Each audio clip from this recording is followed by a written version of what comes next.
ছাত্ৰ ছাত্ৰীসকল আজি আলোচনা কৰিম ক্লাছ 9 ৰ অনুশীলনী 2.4 ৰ 6 নম্বৰ প্ৰশ্নটো 6 নম্বৰ প্ৰশ্ন দি আছে যদি x² + 5px + q আৰু x²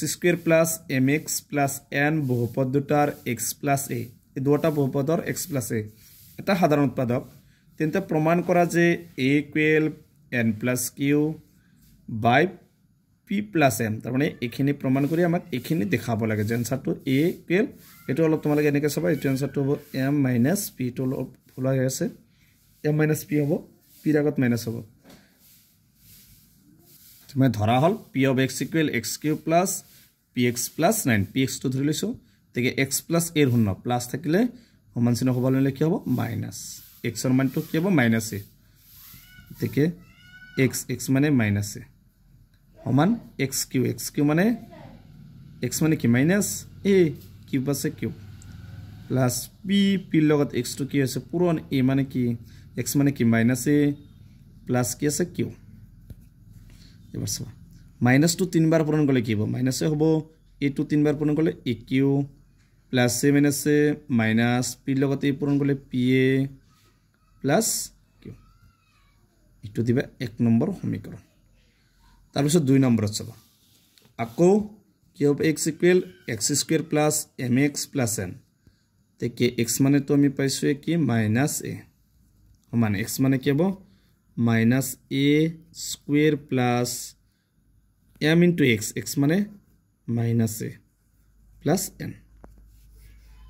মাইনাস টু দুইবাৰ পূৰণ কৰিলে প্লাস হ'ব a টু দুইবাৰ পূৰণ কৰিলে a² প্লাস a আছে মাইনাস m ৰ লগত a পূৰণ কৰিলে ma প্লাস n এটো দিবা 2 নম্বৰ সমীকৰণ এবাৰ লিখিম এতেকে 1 আৰু 2 ৰ পৰা 1 নম্বৰ সমীকৰণটোত কি আছে -aq -pa plus q এটা 1 নম্বৰ সমীকৰণত সমান 2 নম্বৰ সমীকৰণ 2 নম্বৰ সমীকৰণটোত কি আছে a² - ma plus n এবাৰ চাবা a আগত একেলগ কৰি লও -aq আছে চলে 1 মিনিট এটো 1 মিনিট চাবা এটো স্কয়ার আছে স্কয়ার থাকিলে স্কয়ার হ'ব এটো হ'ব স্কয়ার থাকিলে এটো কি হ'ব প্লাস হৈ যাব গতি এটো কি হ'ব প্লাস হ'ব এটো কি হ'ব স্কয়ার হ'ব যেটো প্ৰশ্নটো লেখাত অলপ ভুল হৈছিল স্কয়াৰ স্কয়াৰ হলে স্কয়াৰ হোৱা লগে লগে দুইবাৰ মানে প্লাস হৈ যাব ঠিক আছে মাইনাস n হয় তাৰ পিছত আছে -pa plus q q টো আমি এফালে লৈ যাও আৰু a স্কয়ার টো এফালে লৈ আহো কি হ'ব a স্কয়ার প্লাস আছে মাইনাস ma টো যদি এফালে কি হ'ব প্লাস আছে কি হ'ব মাইনাস আছে কি হ'ব প্লাস হ'ব আৰু এফালে আছে কি n টো থাকিল আৰু a q টো কি আছে প্লাস সমান চিহ্ন হফালে নিলে কি হ'ব মাইনাস এবাৰ চাবা a স্কয়াৰ ক্যান্সেল কি থাকিল এতে -pa আৰু এফালে আছে ma গতিকে আমি ma এই দুটাৰ পৰা কি কমন আহিব 8 টো কমন আহিব প্লাস টো আগত লিখো m টো প্লাস আছে m টো আগত লিখিছো p ৰ আগত মাইনাস আছে -p মানে এটো পূৰণ কৰিলে কি হ'ব ma প্লাস pa -pa হ'ব ইফালে আছে n - q